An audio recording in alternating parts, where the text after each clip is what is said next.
Hey there, folks. Welcome to Trek Tonight's Mandalorian edition. I am your host, Chris Pitcher, along with Leo Genesek and Keith Jacobson and Saber. I want to warn you guys that I think I have COVID again, and I've been terribly sick all week, but God forbid that I should let an episode of Trek Tonight go by without my shining face. So here I am. I'm up at the house in Northwest Connecticut. I was telling these guys beforehand, I I got sick, started to get sick halfway up the New Jersey Turnpike. A lovely place to get ill, by the way. Yes. But here I am. So show must go on. Show must go on. How are you guys doing? Well, I can't complain after that.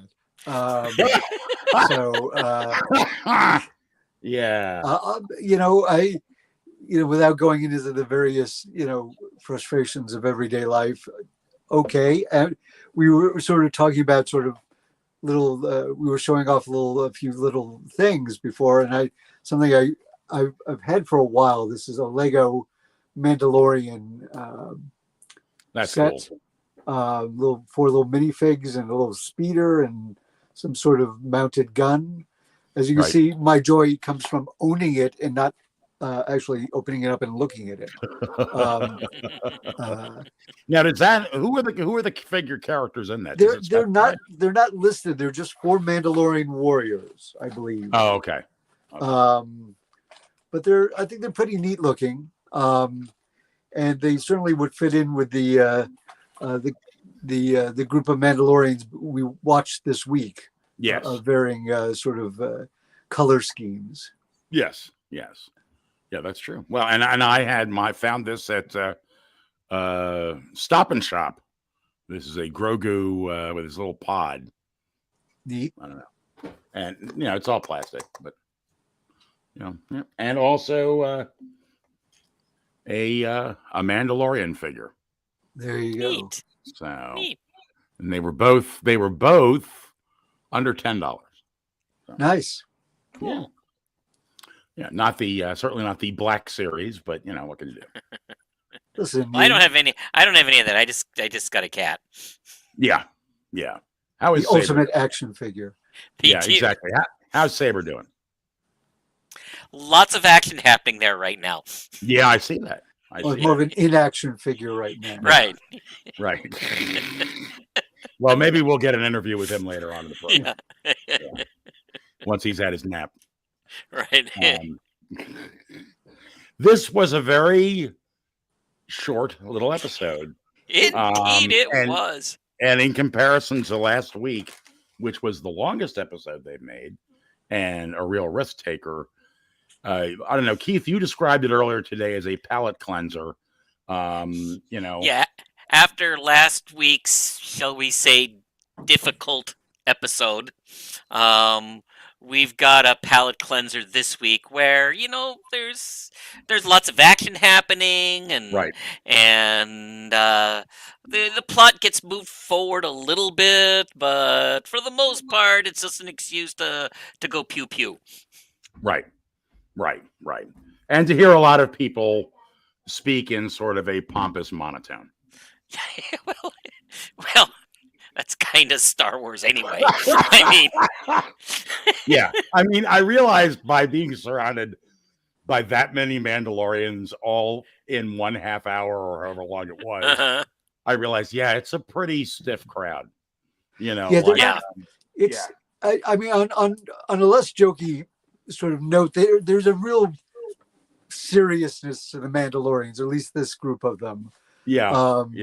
As later on, when they're sort of on a mission and they're sort of camping out overnight and they're sitting around a fire and they're handing out the rations, and Bo-Katan is turns to Din and says, "How do you eat with a helmet?" He says, "Well, we each go and find a place that's private so we can take our helmets off and eat."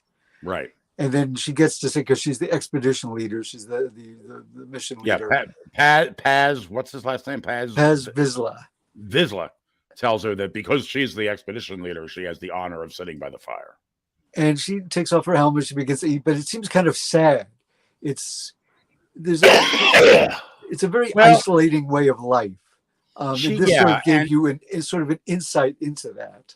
Yeah, because it's not like they're all sitting around the fire and cracking fart jokes and well, even if they were just like telling tales of thrilling adventures or something, they're just yeah. Well, I mean, although it does show us that for one reason or another, she's starting to really embrace that route. God, I hope not. I mean, she's by the time you get to the end of the episode where she's working with I have children here and nobody to watch them, so I forgive me if all of a sudden the kids pop into the screen. But at any rate, yeah, I know you're in the background. Yes, I know. Yeah, I know. Oh my goodness! I will. I guess I will have to watch my language. So this maybe a tad tonight. Tiny bit. Yeah. A tad. At any rate, okay, shh, quiet, please. So, at any rate, see, the thing with Saber is he doesn't talk. Yeah, no, he just walks in front of the camera. Yeah, he may walk right in front of the camera, but he doesn't start talking to you. And if he does, you check yourself into the nursing home. That's right. At any rate, no, what I was trying to say is by the time you get to the end of the episode, she really seems like she's going in, fork and spoon, don't you think? Well, it's like somebody who sort of had, like rejected religion, suddenly saw an angel. Although the mythosaurs hardly is sort of this almost divine figure in their, whether you want to call it, let's call it a belief system. Right. Because I'm not sure it's exactly. Well, it's a mythic creature. I mean, the mythic creature. Yeah. But, right. So it's like she says, we're sort of jumping around, but she's talking with the smith who's creating a new poltroon for her. Mm-hmm. And she asks, well, is it permissible to, because would you want to have the night owl, which is her symbol on that? She says, well, could I have the night owl on one and the mythosaur on the other? She says, well, the mythosaur is for all that, for everybody. Follow the path. And you're like, and she's like, what would you say if I saw one? Though that's a great vision. And she's like, no, I mean, I really saw it. And he goes, well, this is the way. And you're not sure if she doesn't believe her or. Well, it's funny when she said it at that moment, because my feeling sort of became like, boy, that expression gets used for a lot of different things. It is. And in some ways, like in that one, it's kind of like, okay. There is, it does feel like anytime things get awkward, you just go, this is the way. And they're like, this is the way. And then the conversation can end. Right. So, yeah. But sorry, I'm being a dad here. I'm trying to get Baby Yoda out of the box and hope that will entertain somebody. But it was, there you go. There were a lot of neat bits in this thing where Grogu is on the beach and it looks like he's moving stones using the force, but they're actually like these. They're actually like little alien hermit crabs. Yeah, I thought that was kind of. I was like it when some weird little alien creature sort of shows up. In Star Wars. Yeah. And he starts getting trained, and he's fighting the kid who just got elevated. He got his helmet. Right. And it turns out, spoiler, well, it's Paz Vizsla's son. Which is interesting because did Paz adopt him? Because he's considered a foundling. Yeah, I don't know. I mean, and I guess you can take everything off but the helmet. Right. And he does look an awful lot like Boba Fett when he was young, doesn't he? He does look a little like Boba Fett. So I don't know. But and that kid's a mystery to me. He has the duel with Grogu, who's not really picking up on stuff, but it's now Bo seems to be sort of taking a mothering sort of quality with Grogu. Because she's he's like my dad. He's just proud of you. And, right. Even Din is a little bit like, don't look at me, look at the guy you're fighting. Yeah, I love that. I mean, I actually thought that was great. that duel was a lot of fun. It was, and then it you was get to see a lot of fun. Yeah, he did his force leaps, and he like boom, boom, boom, like after getting shot twice. Yeah, right. And there, amongst fans, there's a lot of sort of controversy about when Yoda was jumping around like a whirling dervish in Attack of the Clones, and we've now seen Grogu do presumably some force assisted leaps on the show. Yeah, in a similar fashion. Yeah. So I mean, the thing is, otherwise, both Yoda and Grogu are almost like at a huge disadvantage because of their tiny size. Right, but and, judge me by my size, not, or whatever it is. Yes, right. Judge me by my size, do you? Why is it you do not? I want to know if when Grogu does start to talk, is he going to speak in that pattern of? I can't imagine he would. That would imply like a weird genetic sort of disconnect. I think your language is based on what you hear. Yeah. But I do like the fact that he's now sort of like, even if he's not speaking like full senses and stuff, but he understands what's going on. Oh yeah. Like he understands that, like, come with me, try this. You're like, you should, you fired the thing, by squeezing your fist. Like he gets it. He doesn't, it doesn't have to be shown. He just has to hear it, which makes him a more interesting character. If he's just like sort of this, like, impulse driven, toddler, it sort of limits his character development. Yeah. But right after Grogu hands what was his Ragnar, the young Ragnar, which is a very Viking name. Yeah. Gets attacked by this giant flying sort of wyvern. Well, they call it a raptor.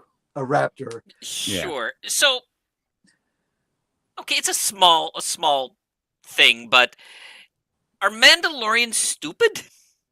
I mean, so in the first episode, we get a kid almost eaten by a water monster. Yeah. We've got this flying thing coming into the canyon, and apparently this isn't the first time that's happened. Nobody thought to set a watch. I mean, there was like this hill they could have posted a lookout. It's clearly a terrible place to be. Like, yes, I mean, this is, you're like, on that barren beach. I don't see any vegetation. I don't know where they're getting food. I mean, we saw a little when they're flying over it, but it's like, it's not like, I mean, it does seem like the planet of the kaiju, Right. Yeah. And it's like a new monster every week, It is. They're living they're on Monster Island. Right. Yeah. With all respect to Toho Films. Although it just by way of like, sort of the Southwest, because it had a very Arizona-y feel to it, with the mesas and so on. But yeah, they don't, it feels like they should be a little more aware, like maybe should station somebody high up there, right? Because that thing sort of crept over the edge. I mean, I understand it crept over the edge and like, zoomed in and grabbed the kid and, but what was interesting is they fly off with the jetpacks. And after a while, the fuel runs out, which makes sense because those jetpacks can't carry a lot of fuel, probably. Yeah. Right. And also, they're not meant for like a cross-country trip. They're meant for like, jumping out of a spaceship and like landing and moving around. But not like. I get that. It just seems to me like this is why the Mandalorians lost, because while they might be great fighters, they suck at strategy.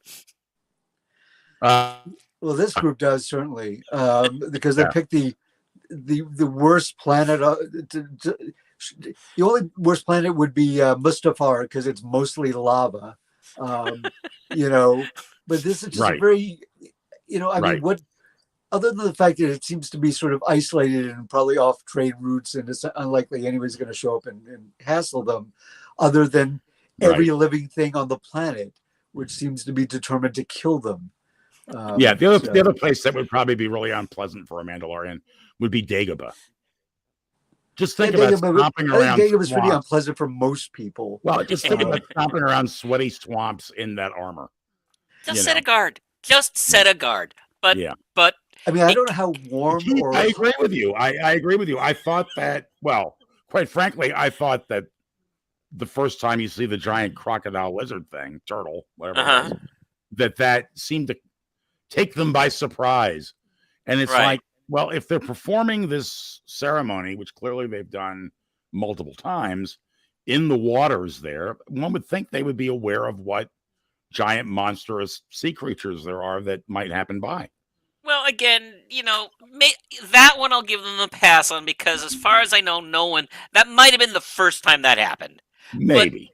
But they specifically mentioned that, that raptor's been coming in. It's picking off our kids right and left. Yeah, well, if you noticed, when they first climb over the edge of the nest, there's a Mandalorian helmet laying. There's other helmets in the Yeah. But that said, I'm willing to set that aside because we got some great action scenes because of it. Yeah, there was a lot of cool action, and Bo-Katan very wisely gets in her spaceship and flies after it rather than try to go out via jetpack. Craig Lumen says, yeah, he says can't be worse than Elizabeth, New Jersey. Well, I didn't think not Elizabeth as many was kaiju in was Elizabeth, as far as I know. No, I thought maybe Bayonne, but I don't know. Wherever I picked up this illness on the New Jersey Turnpike, that's worse. Yeah. There you go. Anyway, so yeah. But at any rate, so yeah, you're right. I mean, there really is not. Basically, you start out with that great little scene with Grogu first getting his first duel. Later on, then the kid gets kidnapped, right? Because he gets annoyed that he lost, and he sort of wanders off. Then when they all leave, Grogu goes with the Smith, and then she makes him his first real plate of armor and talks to him a little bit, which is interesting. I think it's going to be. What I'm afraid of is that if Grogu actually becomes a Mandalorian, he's going to look sort of like the Mandalorian version of Mr. Potato Head. You're going to put this big helmet on top of him. First off, I would pay good money to see that. I'm just saying, and I'm sure there will be a Mandalorian Mr. Potato Head out there at some point. Well, I know there's a Mandalorian Darth Vader. I don't know. And I feel like I've seen a Mandalorian Mr. Potato Head, but I'm not 100% sure. You might have. I think I've seen a Clone Wars Stormtrooper. Right. But I don't know. So when Grogu goes in there, we get a flashback to his escape from the Jedi Temple. That was cool. It was very. That part I really liked. He's there's 4 Jedi in front of him. 2 of them get killed, like the clones come in. 2 of them get killed immediately, and 2 of them go out, and then some more clones show up, and one of them gets them into the elevator. What? Right. And they get killed, and then the elevator's going up or down. I'm not sure which, because I don't know where they started. Right. And he's understandably afraid, and the door opens. And it is Ahmed Best, who was originally played Jar Jar Binks. And there's a character they have created for him, and I have some notes here, called Kelleran Beck. Now, they had him. There was a TV show they did called the Star Wars Jedi Temple Challenge, where he's a Jedi master. And it was like a game show for kids, and they had to solve puzzles and do little physical challenges. Right. And had this come out when Star Wars first came out, I'm sure I would have totally wanted to be on that show. Oh, sure. And but they've folded him really into the full canon now. Is the Jedi master who rescues Grogu.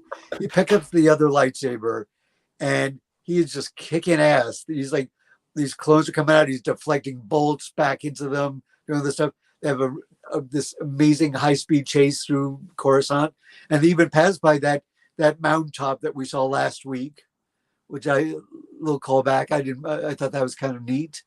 And thrilling, like this very thrilling high-speed chase. And then he lands on a platform, and there's a Naboo spaceship.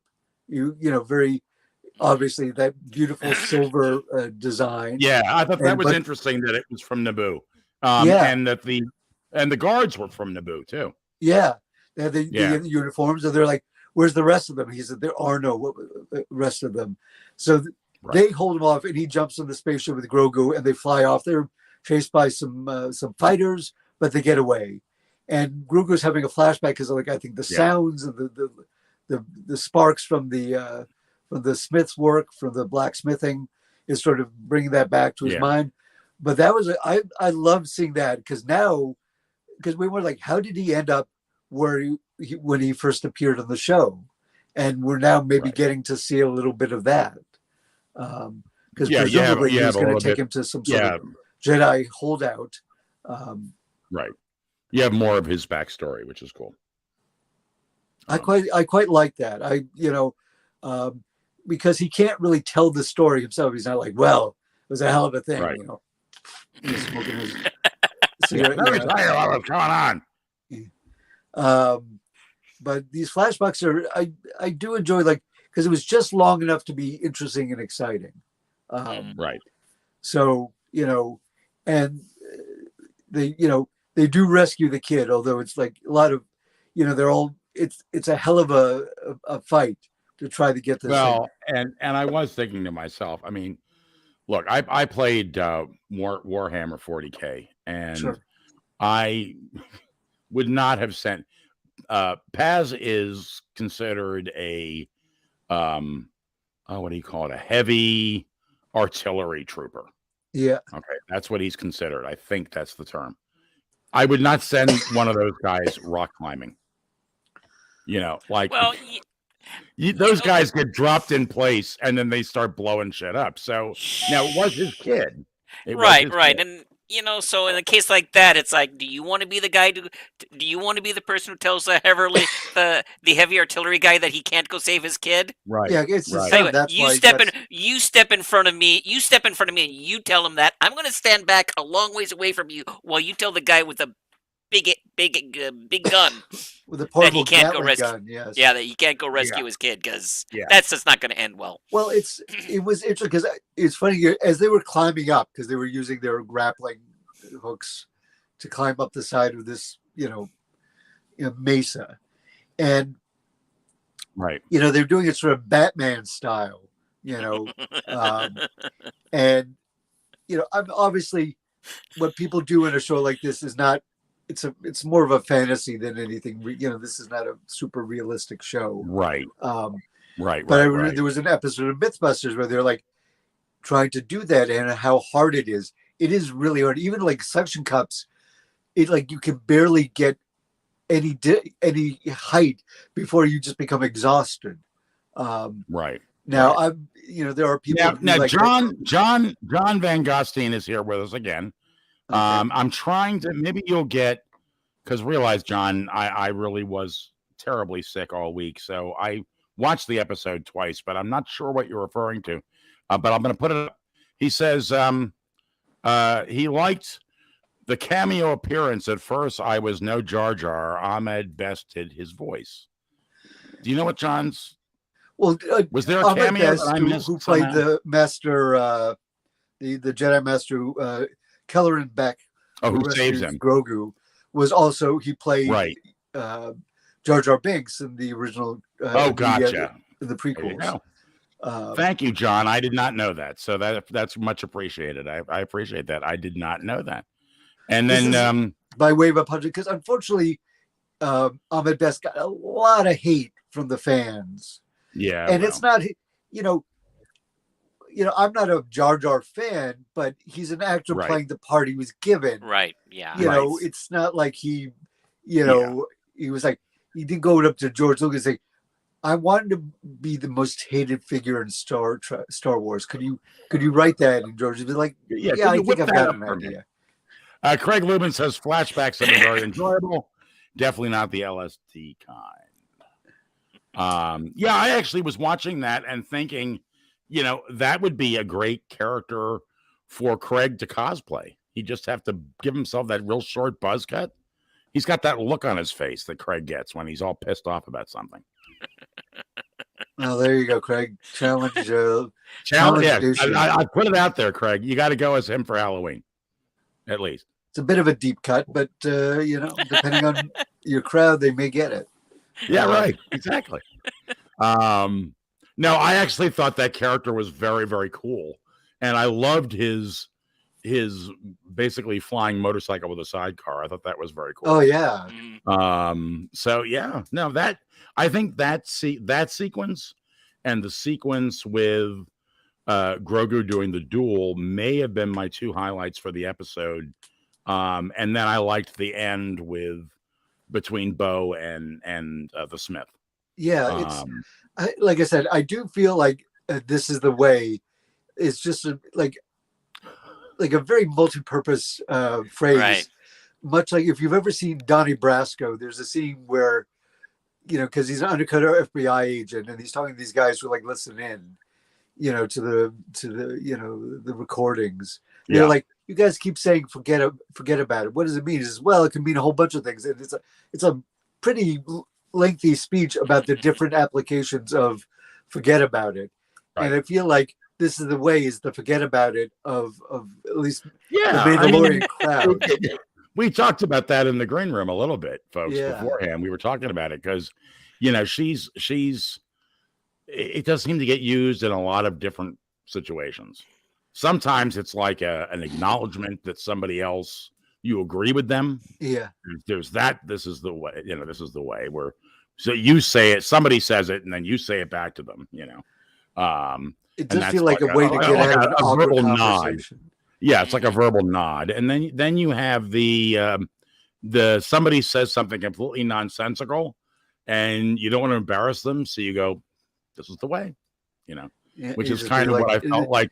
I kind of felt like Bo-Katan got at the end of the episode, but yeah, it's especially because no, I've really seen the Mythosaur. Well, this is the way. Okay. Yep. Whatever, weirdo. It is. But again, it is a very multi-purpose phrase. Yeah. And it just be like somebody says something awkward. You're like, "This is the way," and then you can just move on. It's like in that awkward conversation. Unless your significant other's a Star Wars fan, I wouldn't advise trying it. Right. Right. Yeah, I think I kind of liked season 1's I Have Spoken better, but they're both. That's one I'd like to be able to use in regular life. Yeah. People have to acknowledge you. You children are going authority. To bed. I have spoken. Oh, okay, Dad. Yeah.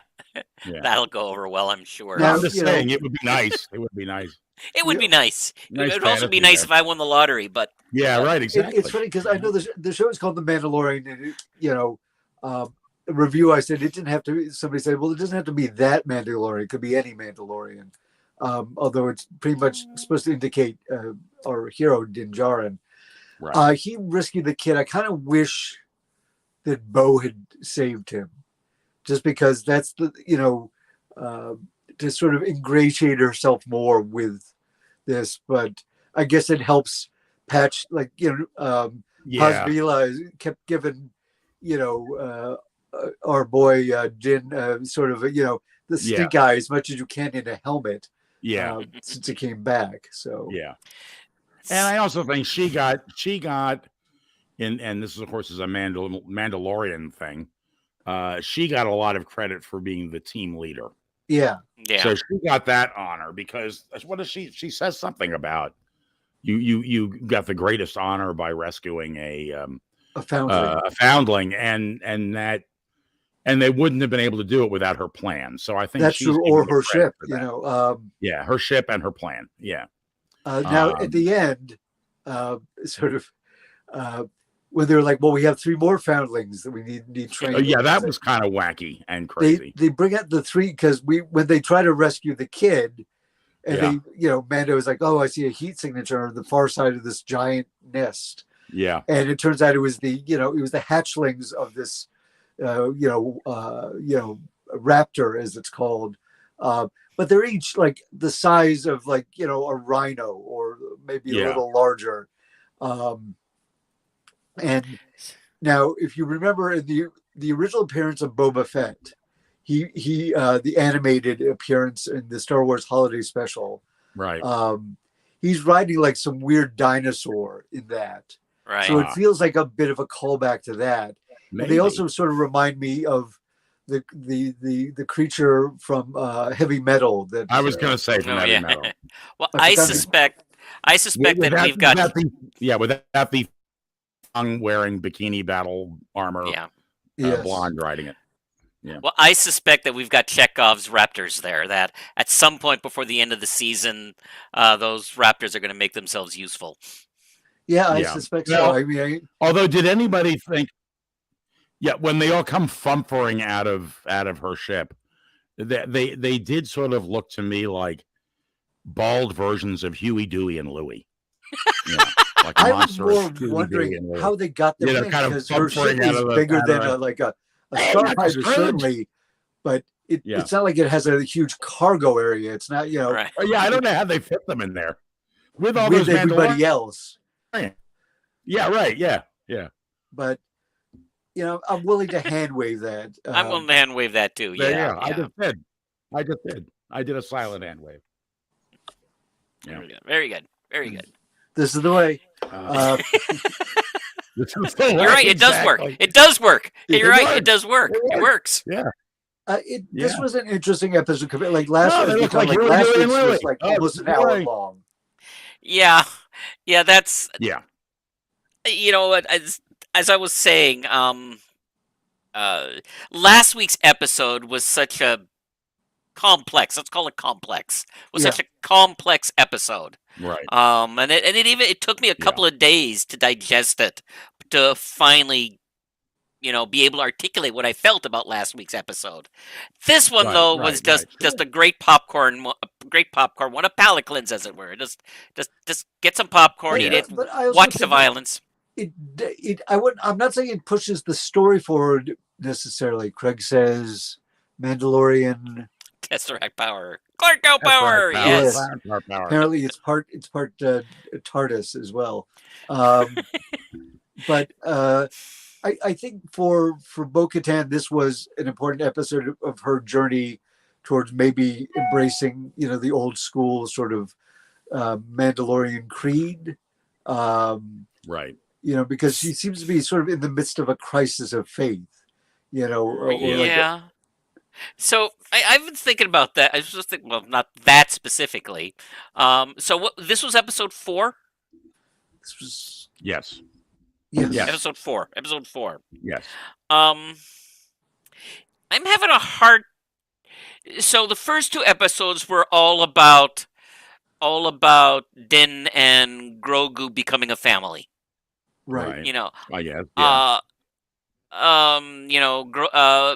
having a hard time figuring out what exactly this season 3 is all about. I think it's about the reestablishment of Mandalore. Okay. Or the Mandalorians as a people. Yes. Okay. Which is I wouldn't be surprised if next week we get some forward movement towards what's going to happen now that they know Mandalore is not poisonous. Yeah. Right. And I'm not a super big fan of the Mandalorian culture as it's being portrayed by the sect that Din is a part of. It really bugs me that you're not allowed to take off your helmet in front of your loved ones at the very least. Well, I don't know. It ties into that. I mean, you've got a lot of that in Star Wars. You've got the Jedi Order that says you can't be a Jedi if you have any interpersonal connections to anybody. But it was such a big moment.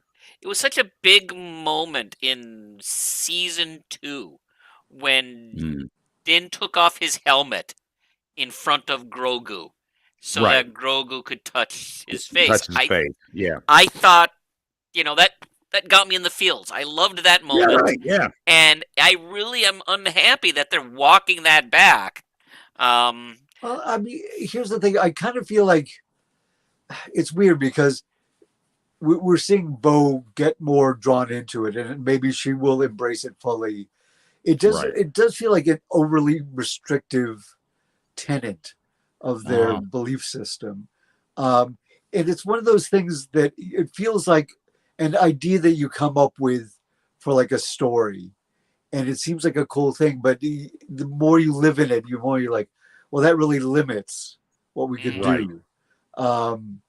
It was interesting, especially the first 2 seasons, we got a lot of emotion from our hero, despite the fact we almost never saw his face except for at the very end when he shows his face to Grogu and when he takes his helmet off when he's going undercover as a stormtrooper.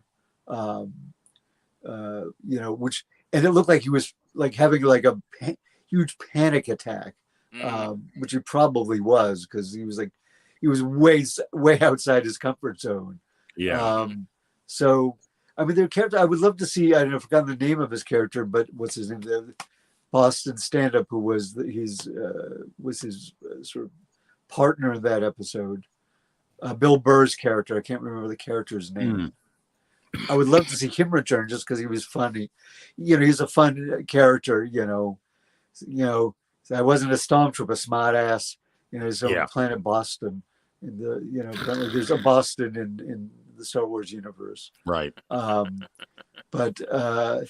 It's interesting because this feels a little, I'm not saying it's not, it doesn't feel like it has as strong a through line, at least not one that I'm seeing necessarily, in terms of personal, because the first season was about keeping Grogu safe. Right. And the second season was about finding his people. Right. And I'm not sure is this season about them. Is it about Grogu like embracing the Mandalorian way? I don't know. Yeah, because I mean, Grogu's already turned down the Jedi way. Yeah. Right. Just to be with Din, and right. I don't know. I was sort of hoping that this season would be about Din realizing that to be a Mandalorian, you don't have to be that strict as far as taking your helmet off goes. On the other hand, it looks like it looks like Bo-Katan is going the other way. Bo-Katan is not. So which in one way I think is kind of cool, but on the other hand, I hope we don't lose her spunk and wise-assery and spirit, because that's one of the things I really liked about her character. And the more she conforms to the order, and there seems to you're going to get less and less of that individuality out of her. But maybe I'm hoping I'm wrong. Well, I saw an interview somewhere on YouTube with Katie Sackhoff where she was talking about being the voice of Bo-Katan in the animated bits and versus being Bo-Katan here in live action. And when she was doing the voiceover, the voice work, she would just wave and just do whatever it took to put the emotion she felt she needed into the voice. But then when she actually saw, when she started watching what they did with the animation, the Bo-Katan character in the animation was very almost emotionless, like in terms of her facial expressions and things like that.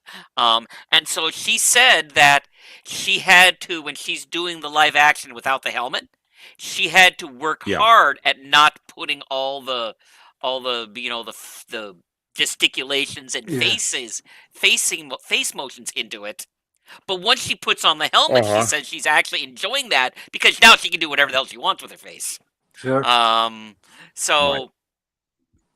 you know, I don't know what that. I don't know how important that is or anything, but it's just.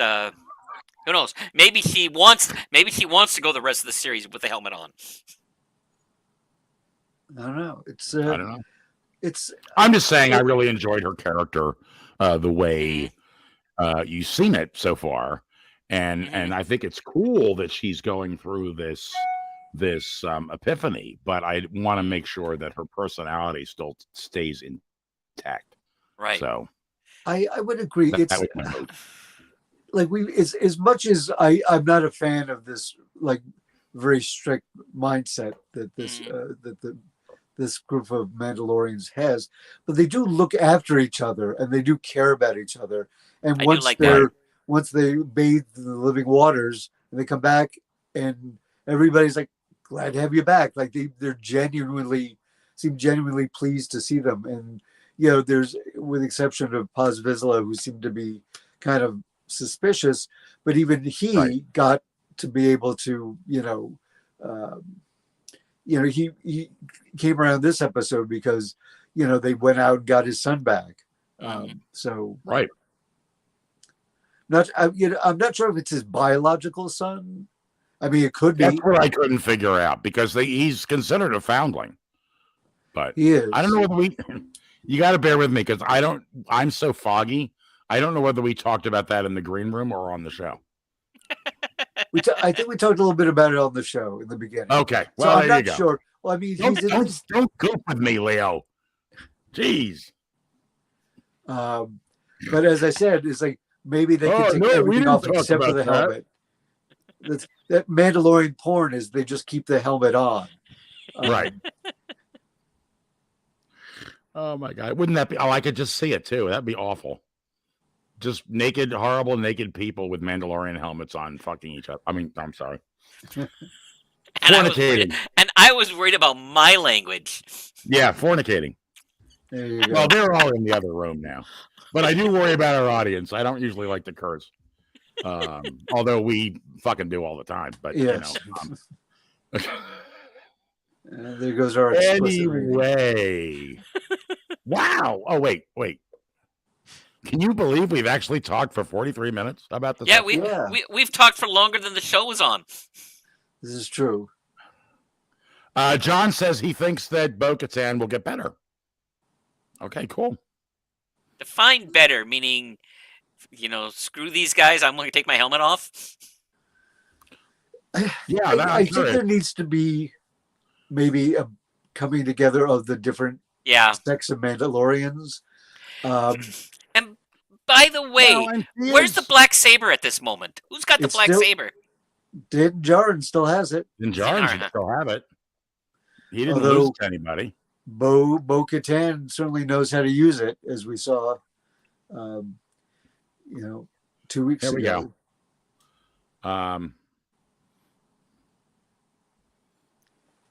Vizsla, were they related to the Mandalorian first Jedi who made the dark saber? Yes, they are. He's a descendant of him. Yes. And the death is it? Let me look at this because I made some notes. The Death Watch, John. Thank you. Which we saw in the Clone Wars, because Mandalore had sort of become very peaceful, and there were these and Bo-Katan was part of the Death Watch, as was a guy named Pre Vizsla, who is related to Paz Vizsla. I'm not sure whether they're brothers or father and son or cousins or. I see. Okay, John answered our question, and let me see. Having a little mouse trouble here. But he meant get out of her rut and bring the Mandalorians together. Yeah. That's what he's thinking. So John's predicting that she's gonna, I guess, be able to take a bit from column A and columm B and come together with something really cool. I kind of like that. That would. I do too. I like that. Good theory. Yeah, like I said, this group of Mandalorians, they do have some good qualities. They're not just like these weird zealots, right? You know, because they, like I said, they care about each other. They they care about the foundlings. They they like, I mean, I guess once you do their weird ritual, they're like, hey, you're one of us, cool. They're not they're not always like giving you the the stink eye, waiting for you to backslide. But I don't know. It's But I also, that scene when Bo is just sitting there around the fire eating by herself, it's very sad. It's like it's not even a monastic existence where like maybe you take a vow of silence, which sounds lonely, but for some people it's very peaceful. Right. But you're still with other people.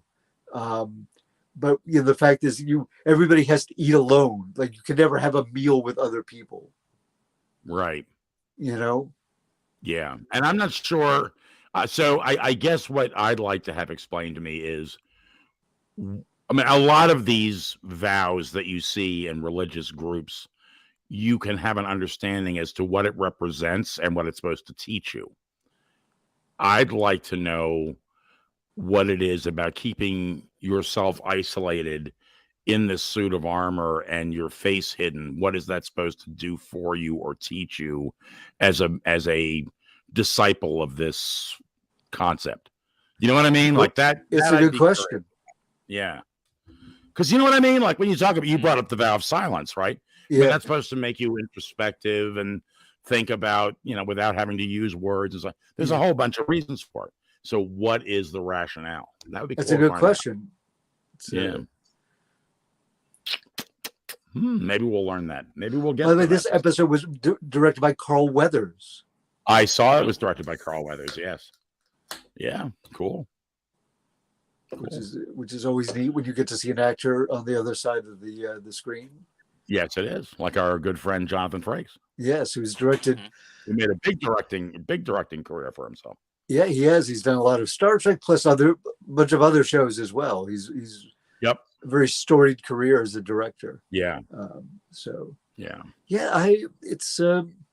I'm curious where they're going, and part of me is annoyed because I don't know where they're going. But maybe that's the point. Maybe we're trying. Let's be honest. This show is Trek Tonight. We started this show because we individually each bring our own addition to the encyclopedia of Star Trek knowledge. Yes. I don't know that we're quite as adept to Star Wars. We know it well. We grew up with it. We love it. But I don't think we've made the study of it in a way that we have at Trek. So, it's interesting because unlike, I mean, there are gaps in Star Trek, between the original series and then the movies. And then, there was, Next Gen, Deep Space Nine, Voyager, Enterprise, and so on. I would say there was a big gap in between Enterprise and Discovery, but now we've got tons of Star Trek. Oh, sure. But there was a lot of Star Trek novels, none of which I think anybody argued were canon. Everybody sort of just enjoyed them, as they're, and there were a lot of, for a long time, there was no new Star Wars. There were just Star Wars novels and comics as well. I used to have a job way back in the day from midnight to 8, answering a phone that never answered, or only rang like twice in the 6 months I did it. So I brought Star Wars, I would take Star Wars novels out of the library because there was something very comforting about reading them. It was kind of like having your friends with you. In this. Why does that sound like part of the Dharma Initiative? That job. I wish it was as cool as that. It was not. You must sit in this room, and the phone may ring. You're putting a much cooler spin on it than the reality. The reality of us. Because at first we were downtown. I guess I just would like to see you in the Dharma suit, sitting there in this sort of pseudo 1970s environment. It was not like that at all. Originally we're in Newark, so I would take the PATH train in. At first we were downtown New York, and then they moved us out to this place in Newark, and I would take the PATH train out, and I'd go in and I'd sit there and I'd sign into the computer, and there was literally nothing to do for 8 hours until got to be about 8 o'clock in the morning, and I'd go down and I'd take the train back in. I stopped working there, good year or 2 years. Oh, more than two, like probably 3 or 4 years before I started working before 9/11. But I used to come out in the basement of World Trade Center. There's sort of like mall-like plaza, and then I hop on the train, head back out to Astoria. So you think about those things, I mean. I know. Yeah. I know. Well, I used to my first wife Carol, when she was pregnant with our child, and she worked on Wall Street. She worked at 1 Wall Street, I think, which was right near the World Trade Center, like a block away.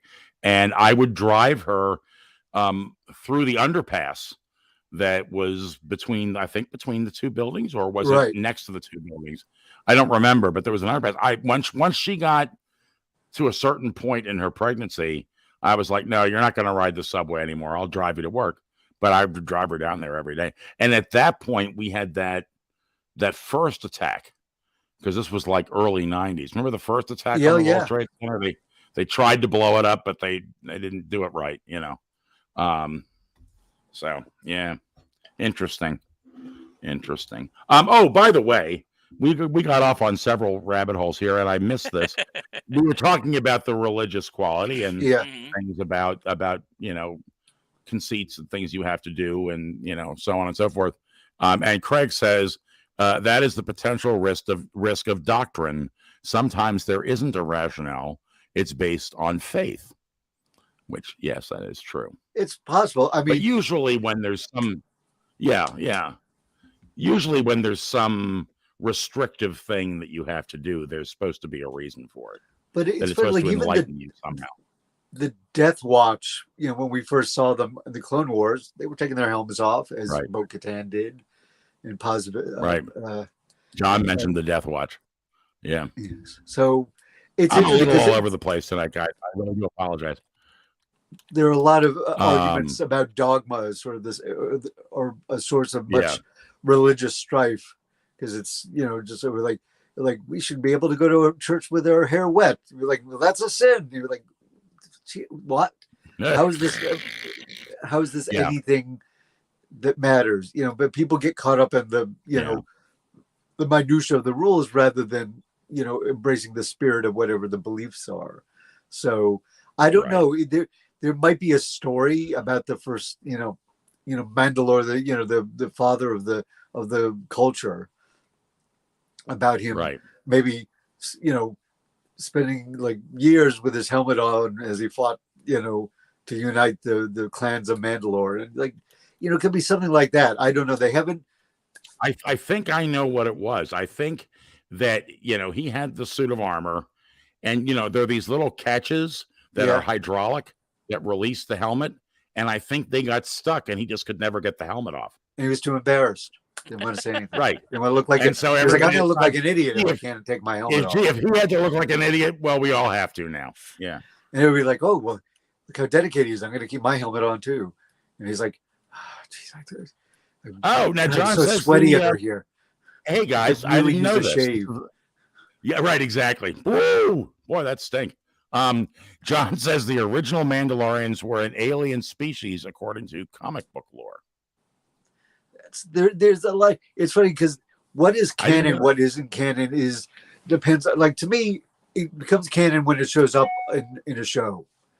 Right. And Craig says, "Church with wet hair, you're dead to me." That's a Deep Simpsons cut, in case you look it up. Anyway, so I mean, it's. I got so distracted by Craig. Fiddler strikes again. Yeah, the fiddler. He's fiddling with my mind. Yeah. Well, you know what, guys? We have just under 5 minutes left on the program. So do we have any last minute thoughts about this episode? I think this doesn't of an episode. I don't think it moves the plot forward necessarily, but I do think it moves Bo-Katan's emotional journey, her arc forward. And I think that's part of the point. Just like a fine little dish of lemons or melon sorbet in between. Yeah, it is. Whether it's a palate cleanser or whether this is like the tapas of the Mandalorian. Oh, now I want melon sorbet. Yeah, I enjoyed this episode. It was a fun episode. Good action. Not really, a difficult episode like last week's was. Right. Although last week's episode was kind of challenging. Yeah, this may just be my illness, so if it offends people, that's what it's about. But it does make me look forward to tomorrow's Picard. Well, I mean, the name of the show is Trek Tonight, actually. So. Yeah, I know. Yeah, no, I enjoyed it too, but I will say when I think about it, and I love the character of Din Djarin, I love Bo-Katan, I love Grogu, I love all that stuff. I'm very interested in the insights they're giving us with flashbacks. Yeah, all of that's true, but I think I am enjoying the pace of Picard better than the pace of this show. That's just me. It's the pace on Picard, to not get way off track, is like it's picking every episode sort of picks up speed, like more and more, like the stakes keep being raised. And I'm not saying the stakes aren't raised in here, but they're more personal, and that's sort of been the hallmark of the Mandalorian. It's because essentially it's a show about a guy and his kid. It's about a single dad trying to keep his kid safe, which is something that you don't necessarily need to be an armored space warrior to relate to. Right. So, but I'm curious what the next, because there's only 8 episodes in a season of The Mandalorian, and we're halfway through. We hit the halfway mark today, so I'm going to be curious to see what is coming up next. Right, me too. Agree. Yeah, me too. And don't get me wrong, I'm not saying that I'm not enjoying it. I'm very much enjoying it. Scratch is a different age. That's exactly right. Alrighty, guys. I think I might roll us out of here unless you have anything else to talk about. May the force be with you. Yes, may the force be with you all. We will see you again tomorrow night at the same time, 8 p.m. Eastern, 5 p.m. on the West Coast, correct? Oh, Saber. Correct? Yes. There's Saber. Boy, he really was a snooze tonight. He was. He's half asleep still. See, he doesn't think the pace for Mandalorian is as exciting, too. John, thank you. John says, great show, gentlemen. We appreciate that. Thank you so much. We'll see you tomorrow night, 8 p.m. Like I said, Keith, right? 5 p.m. on the West Coast? Yes, 5 p.m. on the West Coast. Right. And we will be looking at the next episode of Picard. So until then, have a great evening, and we will see you tomorrow night. All right.